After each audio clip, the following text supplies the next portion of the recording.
Dans la vie, tout est question d'équilibre et de choix. D'équilibre entre le fond et la forme, le plaisir et l'effort, le jour et la nuit, soi et les autres, la timidité et l'envie de partager. Et parfois, les choix sont difficiles, car pour ne pas citer les Shadocks, parfois ce qui fait mal peut faire du bien. Toute cette complexité du choix, cette dimension plurielle de l'humain, a guidé Julie pour choisir son nom de scène, Buridan, écho au philosophe Jean Buridan. Il arrive souvent que les gens d'une nature un peu timide bouillonnent à l'intérieur d'idées, d'émotions, de réflexions. Ils trouvent alors un moyen pour s'exprimer, ce qui fut le cas de Julie qui a choisi la danse et l'écriture. Mais parfois, on recule. Et au moment de devenir danseuse professionnelle, Julie fait marche arrière et s'oriente vers une toute autre voie poussée par ses amis. Elle quitte la sphère muette pour l'univers de la chanson, où s'accompagnant à la guitare, elle livre au public des morceaux de son fort intérieur grâce à une écriture précise et accessible. Ses premières scènes sont éprouvantes, mais elle finit par dompter son trac pour prendre du plaisir. En 2012, Pas fragile, son premier album, symbolise ses multiples contradictions, mais aussi son envie de s'engager pour les autres, en abordant sans tabou, mais avec nuance et délicatesse, des problèmes de société, et notamment féminins, comme les violences conjugales ou les grossesses non désirées. Sur scène, Buridan est vivante et vibre dans chaque partie de son corps. Elle nous happe autant que le public la happe. C'est véritablement d'un échange qu'il s'agit, un échange d'émotions, aussi fragile que forte, en équilibre sur le fil qui nous maintient en vie. Dans le cadre de notre 20e anniversaire, nous vous proposerons de la voir en concert le vendredi 27 mai à 20h à la Chapelle des Arts de Saint-Oyen, située sur la commune de Montblay. Un concert intimiste où Buridan s'accompagnera à la guitare. Et pour tout savoir, j'ai l'immense plaisir de l'accueillir dans notre studio. Buridan, bonjour. Bonjour. Alors Buridan, on l'a dit en introduction, c'est tout d'abord l'expression corporelle, la danse qui a rempli votre vie, peut-être aussi comblé un vide en quelque sorte. Alors beaucoup de filles, beaucoup de petites filles ont rêvé d'être danseuses étoiles étant enfant, et pourtant vous, c'est la danse contemporaine que vous avez choisie, je crois. Que j'ai choisi ou qui m'a choisi, ou en tout cas il y avait quelque chose dans la danse classique de beaucoup trop codé et rigide pour moi. Et ce qui était assez exaltant dans la danse contemporaine, c'était toutes les corporéités différentes qu'on pouvait trouver, et puis vraiment une espèce d'expression très très libre du corps. Et vous parliez tout à l'heure de fond et de forme, et je trouve pour moi que la danse contemporaine était encore plus parlante, enfin qu'on pouvait vraiment raconter des choses de façon extrêmement libre en fait. On a besoin déjà de sortir du cadre, peut-être un peu aussi. Oui, mais Dieu que c'est long d'en sortir. Puis alors finalement, c'est drôle parce que même corporellement, vous aviez peut-être déjà ce besoin d'être ancré dans le contemporain, dans la réalité, dans le présent finalement. Oui, je pense que c'était une façon d'être dans la vie, parce que j'étais plutôt une petite fille très intellectuelle, très calme, qui lisait beaucoup, pas bavarde, un peu avec quelque chose de figé. Et je pense que dans la danse, c'était ce contraste-là qui me permettait de retrouver un peu de la matière, là où voilà, c'était très très cérébral, très dans les pensées, c'était peut-être une façon d'être et rattachée au ciel et rattachée à la terre, une espèce de truc qui me tirait par le pied en disant reviens ici. Je pense que tout ça, c'est des choses qui sont inconscientes, mais ça faisait une belle complémentarité. Oui, puis prendre conscience et possession de son corps aussi, c'est important. J'imagine que ça a été une étape importante pour cette petite fille. Oui, c'était aussi une conscientisation de soi avec soi, et puis de soi dans le monde, avec les autres, d'en expérimenter les contours. Et c'est pas toujours donné à tout le monde de savoir où notre corps commence et où il s'arrête. Et c'était une façon d'apprivoiser ça, vouloir être connecté à la matière. Vous aviez d'autres idées d'orientation ou la danse à l'époque, c'était vraiment votre vie? C'était la danse et l'écriture. Je me voyais, pourquoi pas, prof de français, écrivain. écrivain était pour moi quelque chose d'encore plus idéaliste que de danser, mais c'était quelque chose d'assez fort. L'écriture était vraiment la deuxième passion. Voilà. Et qu'est-ce qui vous a amené justement un jour à dire non, finalement la danse c'est pas pour moi, au moment même où vous étiez en train de penser vraiment à une professionnalisation. Alors, faut savoir quand même que devenir danseuse professionnelle, ça demande un boulot de dingue entre guillemets, ça demande beaucoup de travail. Oui, justement, peut-être qu'il y avait un peu de flemme. Alors je dis ça quand je suis pas très sympa avec moi. Je pense aussi que si ça avait été vraiment une véritable passion, je n'aurais pas eu cette paresse face à la rigueur que ça demandait. Mais surtout, je pense aussi que ce que j'avais envie par-dessus tout en tant que danseuse, c'était d'être chorégraphe et donc de monter des histoires, des pièces, de raconter des choses, d'exprimer des choses qui venaient de moi et non pas d'être danseuse-interprète au service d'un chorégraphe. Et j'avais pas envie de servir quelqu'un, j'avais envie de me servir moi. Sauf que on n'est pas chorégraphe à 20 ans et qu'il allait falloir pendant 10 bonnes années que justement je fasse le sacrifice de danser pour d'autres. Et là, j'ai vraiment pas eu le courage de ça. Donc il y a eu une espèce de glissement du coup vers la chanson qui était pas hyper conscient, mais il y avait une espèce de nécessité. Comment on fait pour continuer à être sur scène? Comment on fait pour exprimer des choses? J'étais hyper timide, donc le théâtre, c'était pas du tout un truc qui m'intéressait. C'était une phobie. Et la chanson, pourtant, c'est quand même, il y a quelque chose on utilise la voix comme au théâtre, mais pour moi, c'était encore quelque chose d'intermédiaire. On peut peut-être plus se cacher quelque part derrière un instrument, au moins. Déjà. C'est-à-dire que peut-être que engager et le corps et la voix était peut-être trop violent d'un coup. Et oui, voilà, d'être occupé par un instrument et délivrer une chanson en étant un peu aussi caché derrière une chanson quelque part, c'était plus envisageable. Je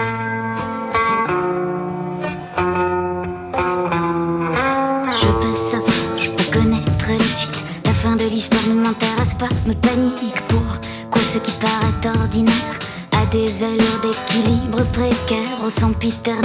Que choisir, que faire? Le silence qui s'ensuit me désespère.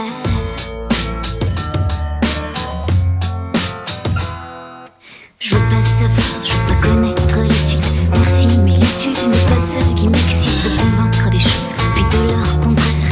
Aller se paumer, comment satisfaire ce besoin de toujours plus vert. Un jour à l'endroit, l'autre à l'envers.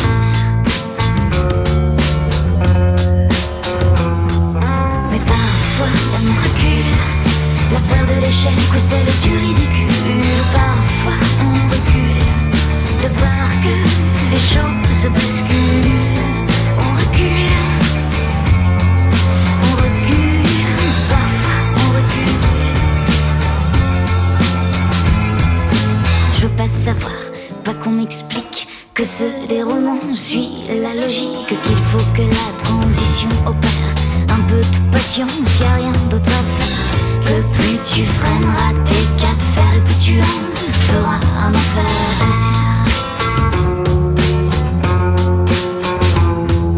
Mais parfois on recule, la peur de l'échec ou celle du ridicule. Parfois on recule, de peur que les choses basculent.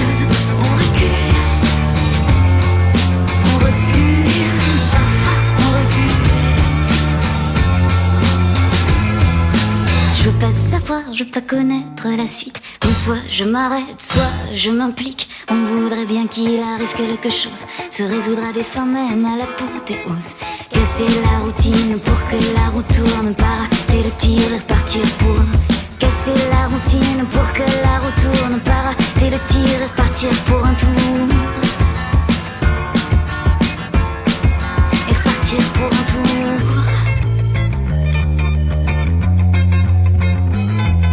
Mais parfois on recule, la peur de l'échec ou celle du ridicule. Parfois on recule, de peur que les choses basculent. On recule, parfois on recule.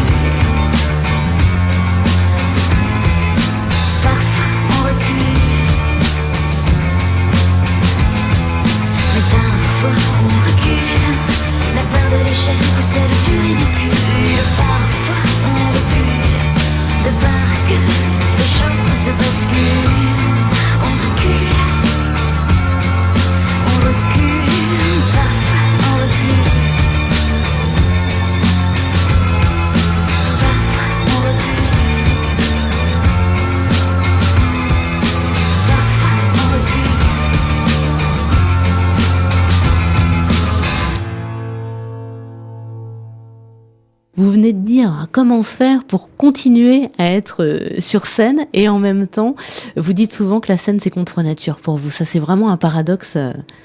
Ouais. Oui, ça l'était vraiment, vraiment au début. Enfin, ce qui était contre nature, c'était d'utiliser ma voix. Pour moi, vraiment, c'est un truc que je faisais jamais. Enfin, en classe, les exposés, ça me rendait malade. Et c'est contre nature, mais c'est une violence que je me fais qui est constructive.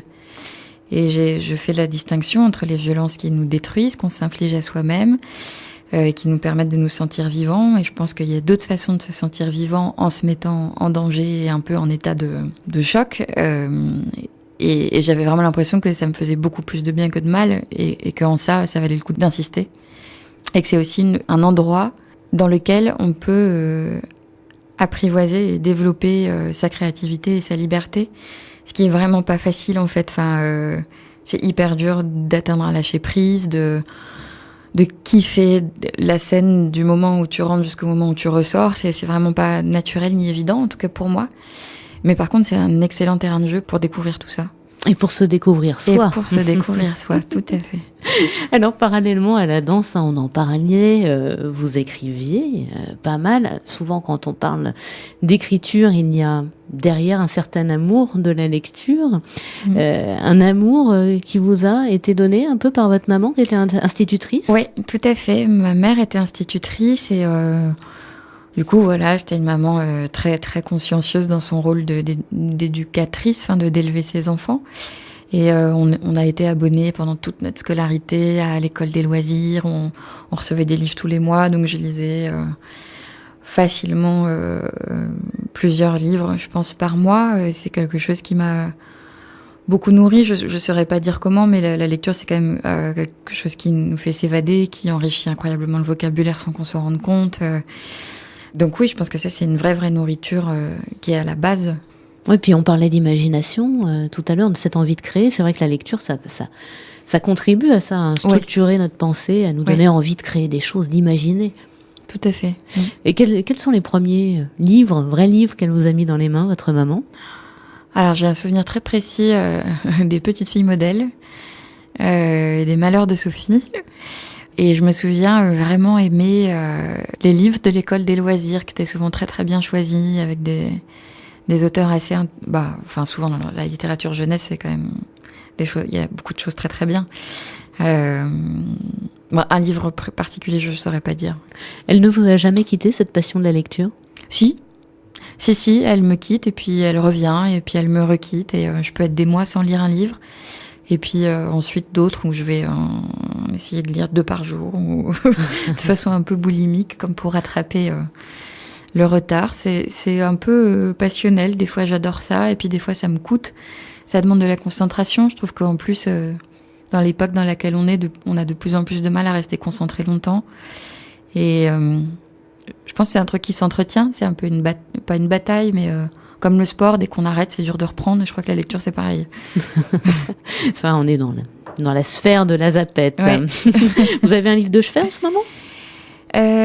Oui, je relis un livre que j'ai déjà lu qui s'appelle L'invité mystère de Grégoire Bouillet, qui est un auteur que j'aime beaucoup, beaucoup, qui avait notamment écrit un livre qui s'appelait Rapport sur moi. Et je m'étais rendu compte quelques années plus tard qu'il n'y avait pas de hasard si un de mes titres de chansons s'était appelé Rapport à.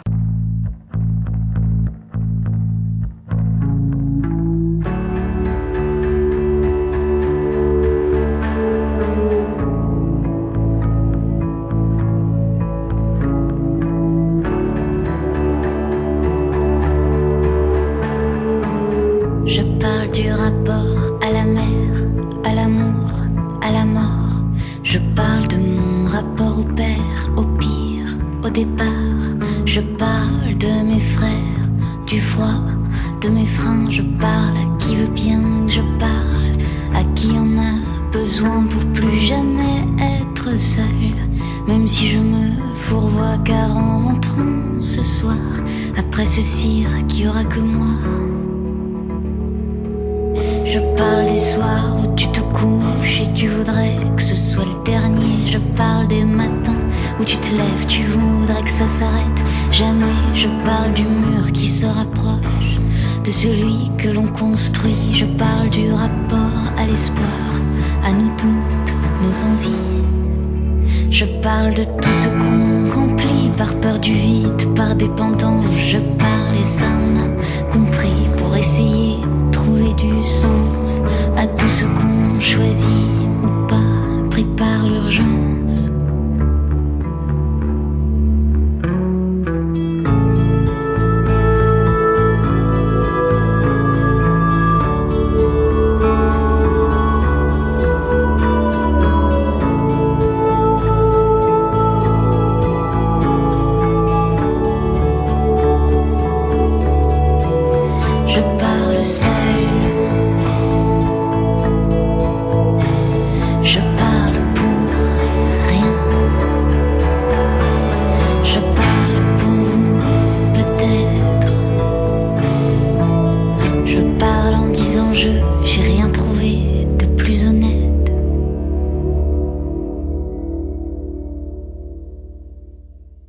Buridan, quand on lit beaucoup, comme ça, comme vous, est-ce que c'est dur d'assumer les premiers textes qu'on écrit ? Est-ce qu'on les cache un peu ? Est-ce qu'on les déchire ? Pas du tout. Moi, non, alors, non pas qu'il y avait de la prétention ou de la certitude d'être bon, mais c'était tellement, pour moi, une espèce de prolongation de ce que j'étais pas dans la performance d'avoir un style ou de...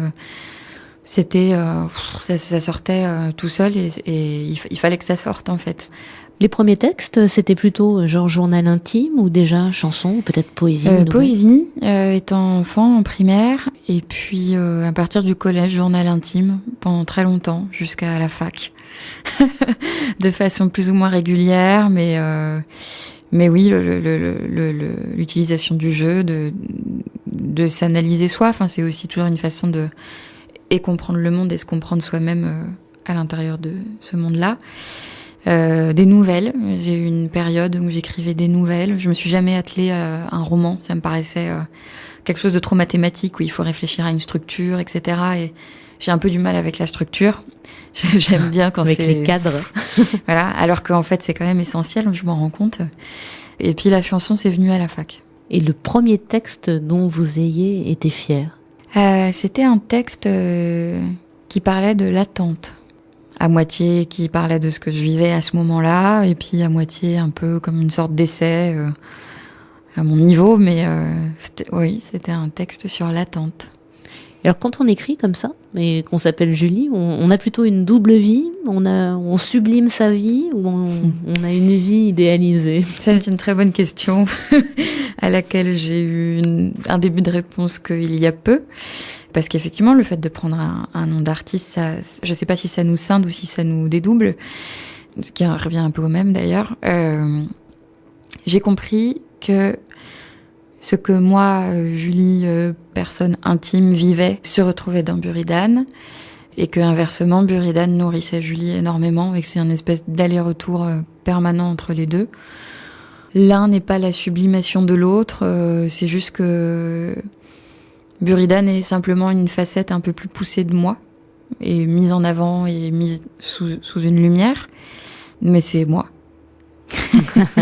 En tout cas, Buridan ne cache pas Julie. Je crois pas. Alors on l'a bien compris, hein, vous avez eu des problèmes avec votre voix. Alors justement, quand est-ce qu'il est arrivé ce besoin de poser cette voix que vous aviez du mal à assumer ou à pousser sur des mots et donc sur votre espace de liberté, là où vous étiez bien? C'était le besoin de partage. Je suis quelqu'un, j'étais encore plus avant, mais très très très très solitaire quand même. Et c'était à la fois un besoin et puis à la fois par moments quand même une souffrance. Et l'écriture est en plus quelque chose de très solitaire, c'est un acte solitaire. Et je me suis dit, pour moi, la meilleure façon de partager ce que j'écrivais, c'était à un moment un porte-voix, enfin voilà. Et ça pouvait être que moi. Enfin, je me voyais pas donner ces textes-là à d'autres. Donc c'était une volonté de sortir de la solitude choisie. Et puis quand même, dans mon histoire personnelle, le fait de prendre la parole était quelque chose qui avait du mal à se faire chez nous. et qui du coup, peut-être que je venais rejouer quelque chose en le transformant et en disant cette fois-ci je prends la parole. Oui, puis il y a prendre la parole et être écouté, parce que souvent quand on est timide, on parle pas parce qu'on a peur de pas être écouté ou d'être jugé tout de suite. Il y a cet enjeu-là aussi. Oui, je crois que c'est ce qui fait que du coup, vous disiez tout à l'heure que j'ai aussi besoin d'être happée par le public, c'est-à-dire que j'ai autant besoin de donner que de recevoir en fait. Et j'ai une espèce de... Je me suis rendu compte que j'avais une posture intérieure sur scène qui était très en attente de est-ce qu'on m'a compris, est-ce qu'on m'a entendu, et j'avais même toujours un peu ce complexe de me dire je ne chante pas assez fort, comme si même en envoyant un signal dans un micro c'était pas suffisant et qu'on n'entendait toujours pas quoi. Mais ça se travaille. Et la musique, elle est venue se greffer comment non. Par défaut ou par nécessité, dans le sens où il fallait bien que je m'accompagne. Donc la guitare, c'était l'instrument le plus transportable, le plus abordable financièrement. J'avais quelques bases et c'était vraiment au départ plutôt un compagnon de malheur entre guillemets. J'ai du mal à être à l'aise avec cet instrument. J'ai pas un immense plaisir à en jouer, même si ça va mieux depuis quelques années, parce que je l'ai un peu apprivoisé, mais c'était un outil. Et même la musicalité, tout ça, c'était avant tout la priorité, c'était délivrer un texte. Et la musique était pas accessoire, mais pas loin. Et depuis peut-être 2-3 ans, il y a une espèce de rééquilibrage qui se fait, où je me rends compte que les émotions aussi qu'on peut transmettre à travers une note, une atmosphère musicale, etc., peut renforcer ce qui a été dit, raconter même autre chose en interligne. Enfin, je commence à m'intéresser à la musique. Ah voilà, ce moment où l'instrument devient prolongement de soi, c'est une relation très corporelle aussi. Oui, c'est vrai. Ça a dû vous soulager finalement, ce moment où sont venus se greffer quelques musiciens autour de vous? Tellement. Tellement, parce que je complexais aussi un peu de pas être autant musicale. Et j'avais l'impression qu'avec eux, on pouvait vraiment apporter des nuances, à comparer d'une guitare un peu sèche, une guitare d'accompagnement pas très élaborée, etc. Et ça m'a un peu décomplexé cette période. Et puis le fait que ce soit une formule un peu pop-rock qui envoie, ça m'a aussi poussé à pousser la voix. Elle se lève à l'ouest en se prenant les murs. Le sourire du soleil qu'elle reçoit comme une injure. Elle fait tout pour se plaire, que rien ne la dérange, mais qui se fait tout miel et mouche. Un jour le mange derrière son sourire et son front si droit. Sa grimace la fait se tordre à angle droit. Le pas boiteux de ces gens soupçonnés d'enthousiasme douteux. J'suis badaboum boum, j'suis badaboum boum bada. J'suis badaboum boum, j'suis badaboum boum bada bada. Elle fait partie de ces gens qui ne se pensent qu'utiles, qu'objet de tout regard quand elle sauve l'imbécile, heureux de son sort de crétin qui l'encombre de rêver de beaux lendemains.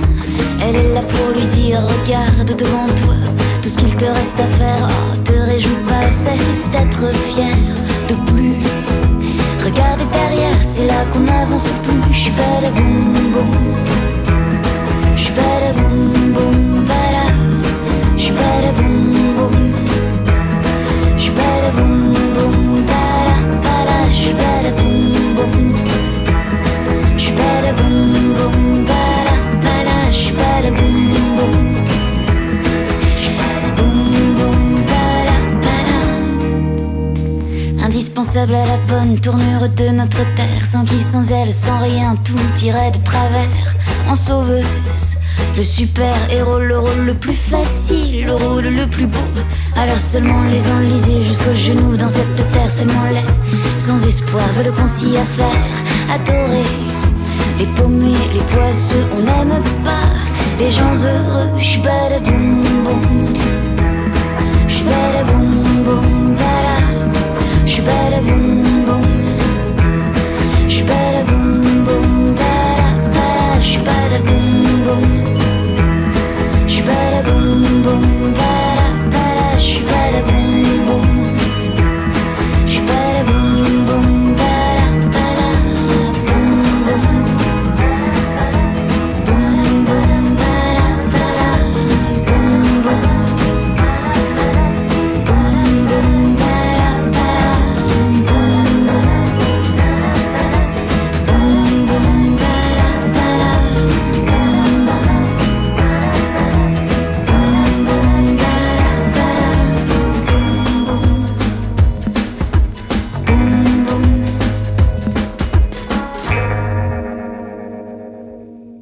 Vous parlez des autres, hein, je crois que c'est un peu vos amis qui vous ont poussé. Oui, c'est mon meilleur ami même qui avait le seul droit d'écouter mes petites chansons un peu pourries du départ dans ma chambre. Et lui, il y croyait, il disait « mais il faut que tu chantes ». Et je pense vraiment que sans lui, j'aurais pas eu l'audace à un moment de passer une audition pour le conservatoire et de voir ce que ça valait, enfin sans avoir vraiment envie de poursuivre, mais voilà, d'oser cette confrontation-là. Qu'est-ce que ça vaut en dehors de ce meilleur ami, quoi? Est-ce qu'il a raison? Et du coup, ça s'est passé comment? Et du coup, il a eu raison. Dans un moment où on abandonne un rêve de petite fille qui a duré 15 ans, la danse, etc., de se retrouver face à des gens qui disent il y a quelque chose chez toi, il faut que tu chantes, etc. On a très très envie de se laisser prendre par la main et de suivre ces gens et de se dire allons-y, on verra bien ce que ça donne, quoi. Donc les premières années, j'étais là parce qu'on m'avait fait une place à cet endroit-là, en fait. Pas parce que j'étais persuadée que je voulais en faire un métier, m'y engager pleinement. Et c'est que 2-3 ans après avoir été un peu tirée, etc., et subir agréablement les choses, où je me suis dit, il va peut-être falloir que je m'engage et que je fasse un vrai choix. Est-ce que ça me plaît? Est-ce que je m'investis? Et puis si oui, j'arrête de me faire porter par les gens et je me mets debout et je marche. Vous vous souvenez de cette fois où pour la première fois vous avez pris du plaisir sur scène en interprétant vos chansons? Je me souviens d'une fois très forte qui était en fait il y a vraiment pas longtemps et où je me suis dit ça y est, il y a un truc qui vient de se débloquer et c'est une première marche de montée. C'était un concert en début d'année scolaire en septembre dernier à Lyon dans une salle qui s'appelle À tout bout de champ. C'était un peu je revenais après quelques mois de silence et de non-concert, d'absence de concert.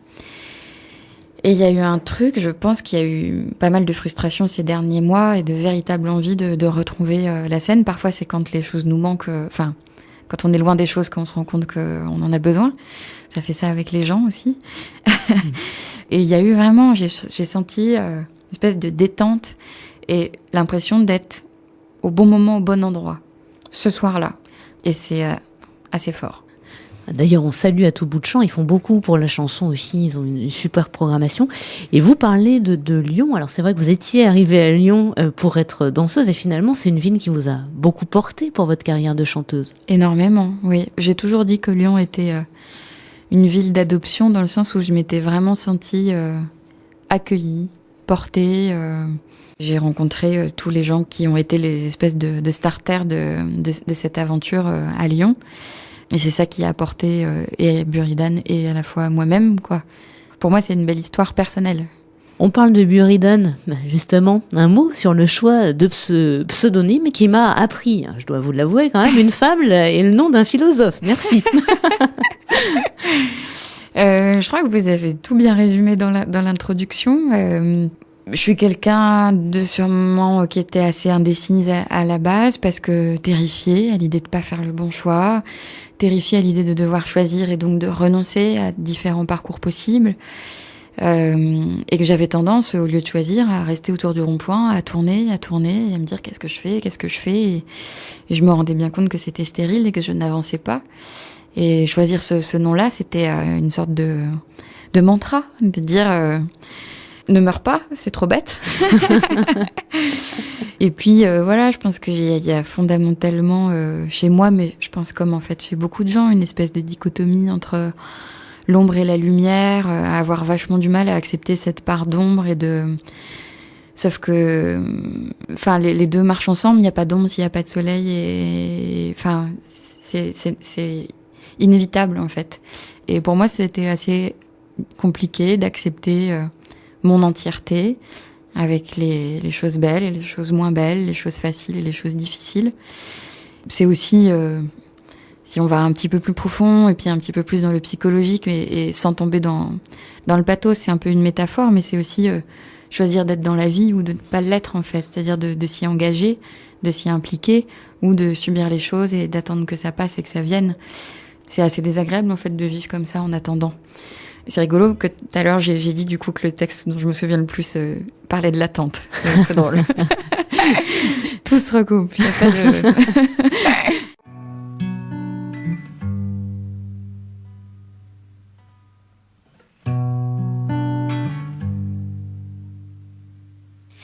Quand je serai une fille avec des jambes de gazelle sur talons aiguilles, je lâcherai mes béquilles, je me lâcherai dans le vide.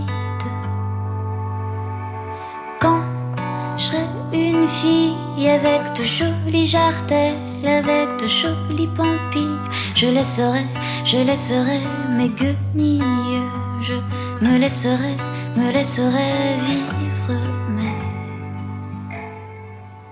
en attendant que le temps décompte, moi j'attends que le temps décompte, je me raconte des contes d'enfants. En attendant que le temps décompte, moi j'attends que le temps décompte, je me raconte des contes d'enfants.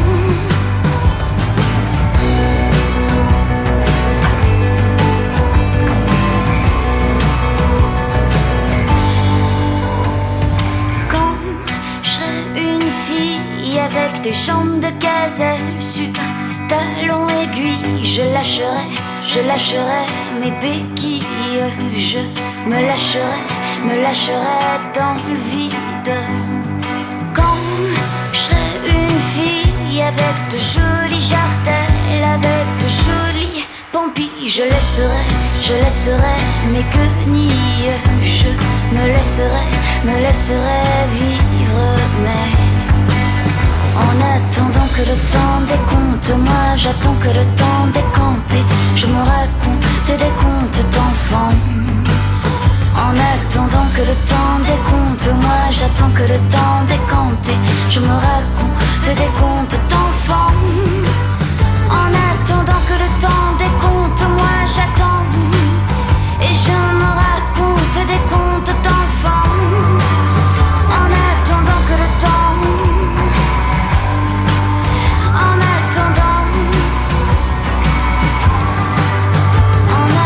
que le temps décompte, moi j'attends et je me raconte des contes d'enfants.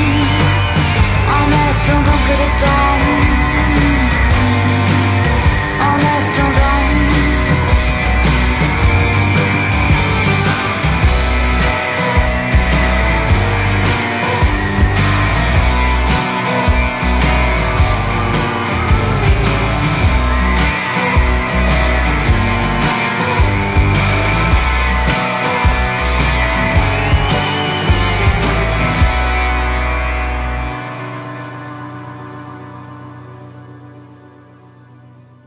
Alors Buridan, quand on est comme ça, quand on accepte sa complexité, ses multiples facettes, la dimension plurielle de son être, ça y est, on a choisi son pseudo, on se dit voilà, je vais faire carrière dans la chanson, je vais sortir mon album.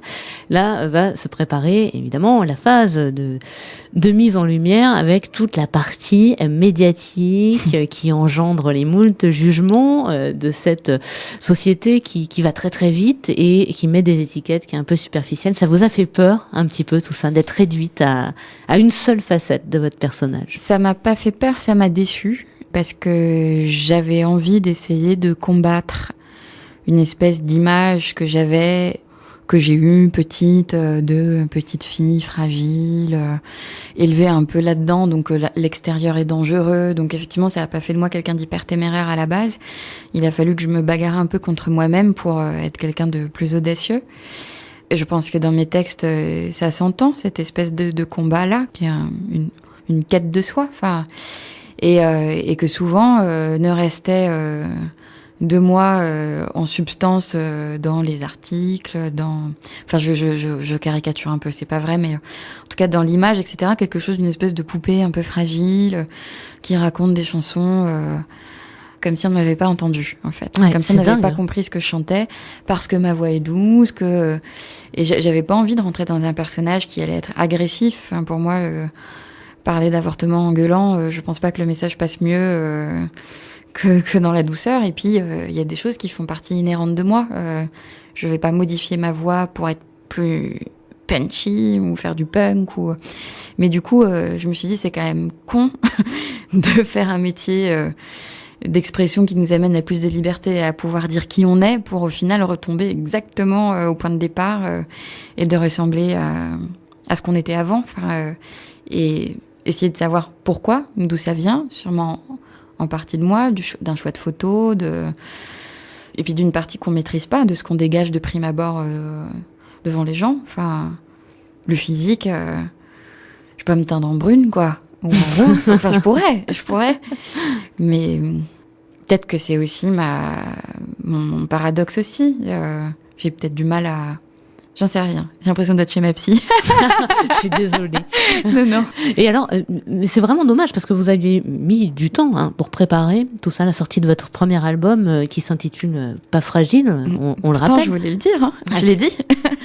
Mais complètement. Et en plus qu'on prend le temps d'écouter les chansons, cette dimension complexe, elle se sent, je dirais, dans une chanson que j'adore. Je diffuse beaucoup des chansons de cet album, mais je chante très souvent même la chanson Le Serment, qui est une chanson justement où, pareil, vous gueulez pas, mais on sent une force derrière, une force de femme, une force de mère aussi.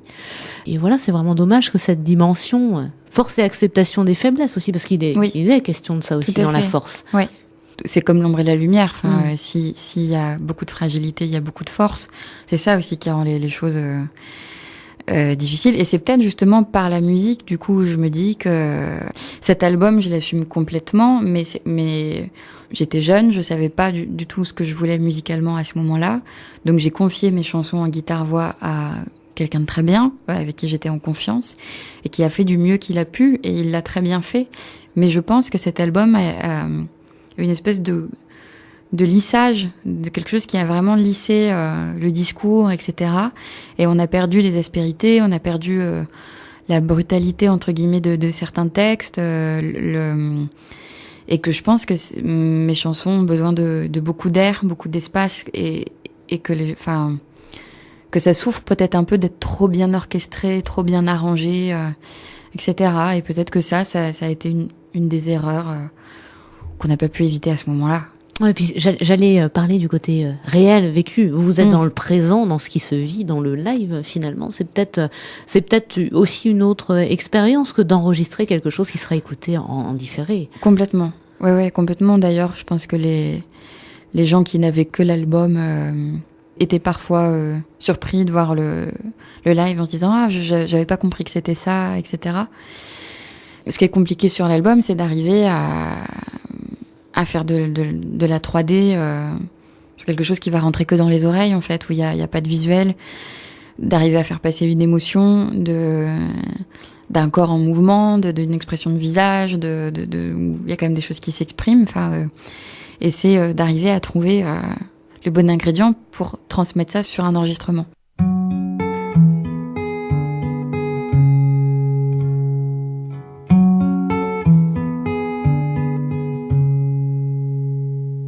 Sur ou contre toi, je ne bouge plus, je ne bouge pas. Je regarde les ombres interrompues, la mienne qui ne s'endort pas. J'entends ton sang qui tape au loin, comme un indien l'oreille sur toi. Je voudrais dire mais rien ne vient, je voudrais que tu me demandes pourquoi. Sur ou contre toi, je ne bouge pas, je ne bouge plus. Étrange mystère d'être soi soudain comme face à l'inconnu.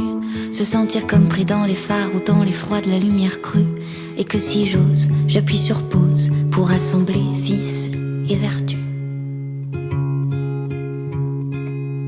Je ne reconnais pas ce geste léger de la veille, si dérisoire hier et là, prendre une ampleur irrationnelle. Je voudrais que tout s'arrête là, que l'instant soit pendu au ciel, juste avant cet au-delà, avant le but universel.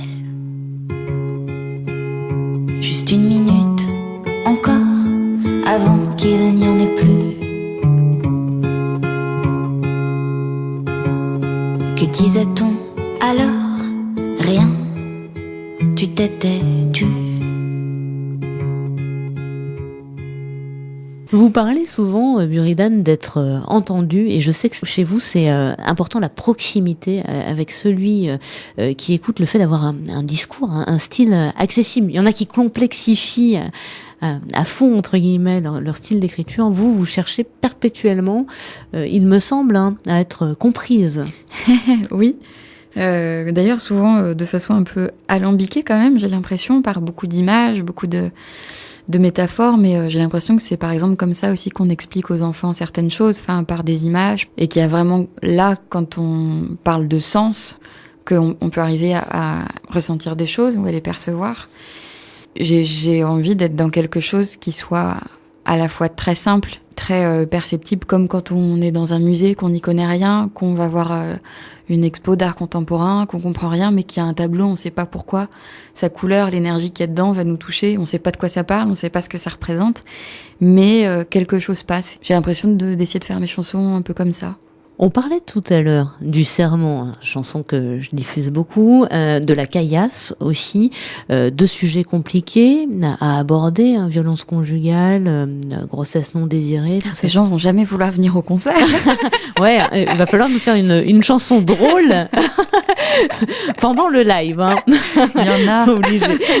C'est plus difficile d'écrire, Buridan, sur ce genre de thème, pas facile, tout en restant délicat entre guillemets, mais pas de pas verser dans le pathos. Oui, oui. C'est ma hantise et c'est ce que je cherche à éviter par-dessus tout, effectivement, le pathos. C'est plutôt partir de quelque chose dont on n'a pas trop envie de parler ou dont on ne sait pas parler et d'apporter de la lumière sur ça. En fait, c'est pour ça que j'ai pas l'impression d'écrire des choses qui sont tristes et qui rendent tristes, parce que j'ai l'impression qu'il y a toujours beaucoup de lumière et que c'est plutôt j'ai l'impression d'amener des portes de sortie. Je parle juste de la lutte, quelle qu'elle soit, de la plus petite à la plus lourde, selon nos histoires, selon qui on est, et de la beauté que ça a, ce chemin-là aussi, de se dépasser, de dépasser un événement. Mais pour le dépasser, ça nécessite de le comprendre. Et j'ai l'impression de faire ce travail-là, moi, de décortiquer quelque chose qui me dérange, qui me fait mal, etc., pour ensuite le digérer, en fait. Je propose une digestion. Alors, vous disiez tout à l'heure que vous aimiez aborder des sujets dont on n'a pas envie de parler, normalement. Alors, tous ces sujets-là, conditions féminines, droits des femmes, ça vous anime, ça vous nourrit artistiquement ou Je me suis jamais sentie jusque-là artiste engagée. Pour moi, c'était un peu un espèce de mot... Je trouve que c'est délicat de faire de la chanson engagée.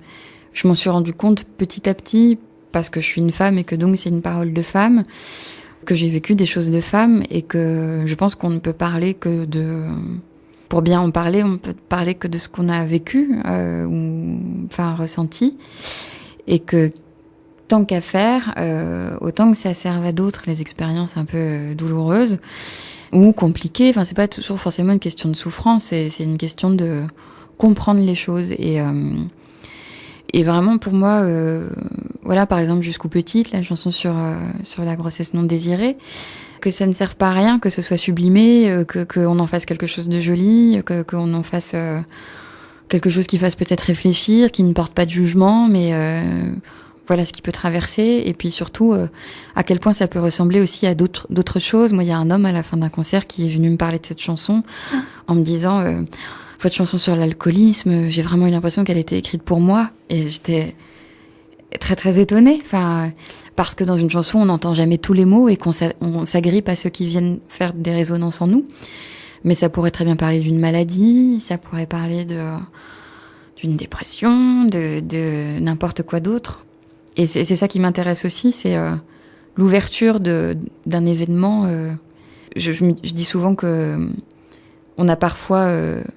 entre individus les mêmes conséquences pour des événements différents. Enfin, et on se retrouve avec les mêmes névroses, les mêmes fonctionnements, alors que c'est pas forcément la même histoire, mais voilà. La résonance des émotions, oui. En fait. Ouais. C'est les émotions qui m'intéressent beaucoup à travers ces choses-là, en fait, je crois.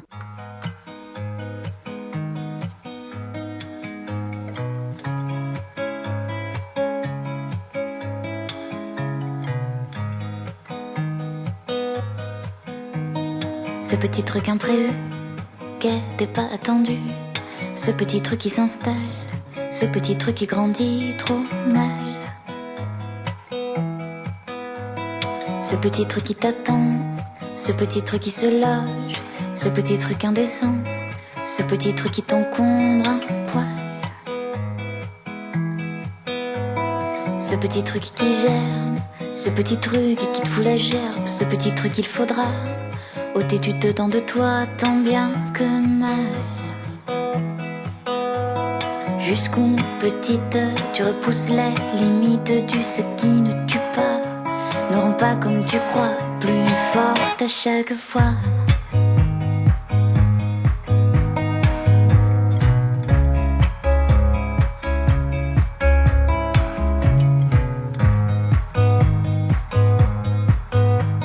Ce petit truc qui t'isole, ce petit truc qui est rien que toi, ce petit truc qui m'isole, ce petit truc qui te parle tout bas, ce petit truc qui te laisse plus fatigué, plus en détresse, ce petit truc qui te hante, ce petit truc qui t'éventrera, ce petit truc endormi, ce petit cœur qui bat aussi, ce petit truc mérité, ce petit truc c'est bien fait pour toi. Jusqu'où, petite, tu repousses les limites du ce qui ne tue pas, ne rend pas comme tu crois, plus forte à chaque fois.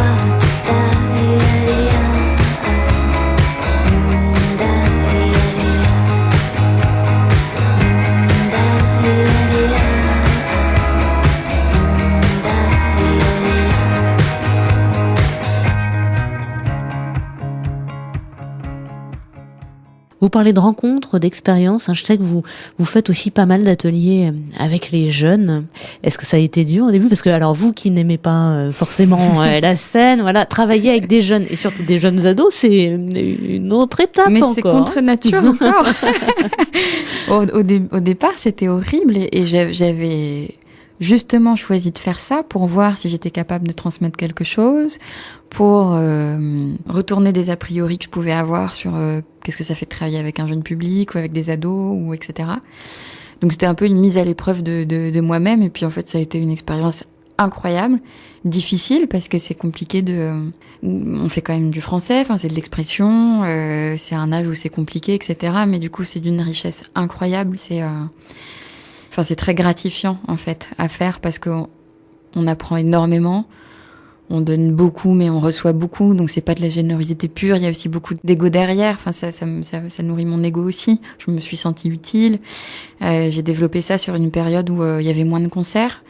Et je sentais qu'il fallait que la chanson elle existe d'une autre façon et que c'était pas forcément en mettant son ego sur une scène, etc. Et c'était en offrant la possibilité à d'autres de le faire aussi et de dire que finalement c'est accessible à tout le monde. L'inspiration n'étant pas une espèce de chose qui descend du ciel, genre moi j'ai été choisie et je suis l'élu, mais quand c'est quelque chose qui vient du ventre, on va chercher à l'intérieur de nous, qu'est-ce qui existe en nous et comment on le ressort en mots. Et même pour moi, de devoir trouver des trucs pour écrire une chanson alors que moi-même j'en ai pas pour moi-même, c'est un peu même du foutage de gueule. Ouais. Donc oui, j'ai développé ça avec des jeunes, avec aussi des hommes en prison, avec des gens en maison de retraite. J'ai un peu essayé tous les publics pour voir là où j'étais bonne et là où je l'étais moins. Alors on voit souvent Buridan passer sur internet, par-ci par-là, des petites chansons nouvelles, avec des petits clips qui ont l'air fait maison en plus. Tout à fait. Vous en êtes où de votre nouvel album qu'on attend depuis un moment sur votre page Facebook, c'est annoncé depuis, je dirais au moins... Album à venir, au moins 2 ans. Oui.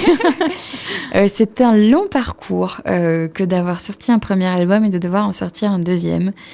D'arriver à avoir la même motivation des partenaires, ce que j'ai à peu près réussi à avoir, mais du coup c'est compliqué, ça demande du temps, ça se passe pas toujours comme on voudrait, on fait des essais, les essais sont pas concluants, donc on recommence à zéro, donc l'énergie parfois est un peu mise à mal, l'envie aussi au bout d'un moment, avoir le budget pour pouvoir réaliser aussi ce qu'on veut, et du coup j'en suis que ça y est, on a la bonne équipe, on a les chansons depuis un moment, mais en tout cas on a la bonne équipe, le temps devant nous et je pense qu'on va finir de l'enregistrer cet été. Peut-être commencer à divulguer quelques chansons à l'automne et puis le sortir au printemps. Tout ça sont des spéculations, mais qui ont l'air de plus en plus solides. Et donc au niveau de la couleur musicale, de la couleur des textes, on se rapproche de Pas fragile ou on part sur explorer un autre chemin? Je pense que c'est une continuité qui revient. Donc, c'est à la fois quelque chose qui va devant et en même temps qui va derrière, qui revient à l'essentiel, c'est-à-dire de justement comment on arrive à garder juste ce qu'il faut.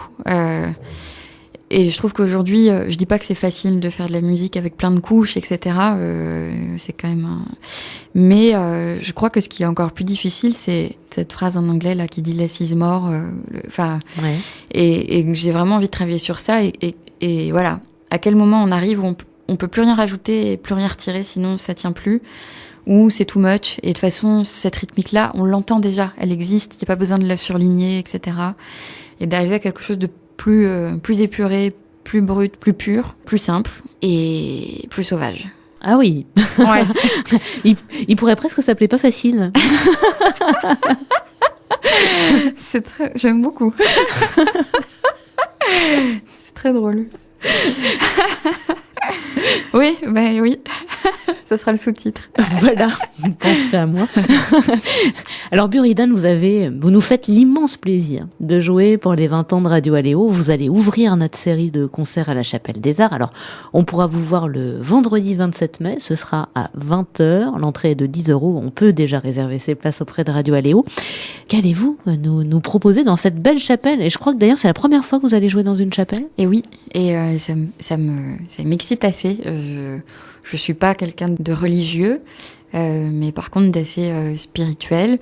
Et donc, ce sera un concert solo. Je serai accompagnée de ma guitare uniquement, et où je présenterai justement les chansons de ce futur album en grande partie. Il y aura peut-être quelques-unes quand même de l'ancien, mais j'ai quand même envie de mettre les deux pieds dedans dans le futur. Donc voilà, ce sera plutôt pour présenter le nouveau répertoire qui s'articule beaucoup autour d'une thématique qui est celle de la transition.